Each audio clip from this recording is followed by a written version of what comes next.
Push up muscle building ও আপার বডির core strength বাড়ানোর একটা এক্সিলেন্ট ওয়ার্কআউট।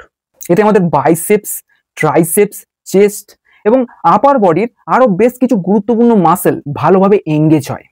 তাই কনসিস্টেন্সি রেখে কেউ যদি 6 মাস পুশ আপ করে তার আপার বডি খুব ভালোভাবে ডেভেলপ হয়ে যাবে। কোনো এক্সপেন্সিভ জিমে গিয়ে বেকার টাকা খরচ করার দরকারই নেই। কিন্তু অনেকেই একটা বড় রকমের ভুল করে, মেজরিটি প্রত্যেক দিন পুশ আপ করে।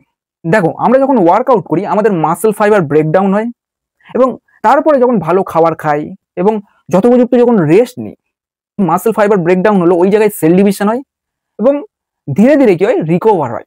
কিন্তু ভেবে দেখো, তুমি যদি প্রত্যেক দিন পুশ আপ করছো, যার ফলে কি হয়, আমাদের আপার বডির অনেক মাসেল আছে যেগুলো কিন্তু 24 ঘন্টায় রিকভার হয় না, 36 ঘন্টা 48 ঘন্টাও সময় নেয়।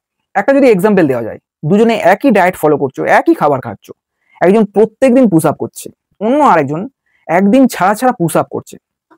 দ্বিতীয় জনের ক্ষেত্রে কিন্তু মাসেল বিল্ডিং অনেক বেটার হবে, কারণ তার ক্ষেত্রে রিকভারি অনেক অনেক বেটার হচ্ছে।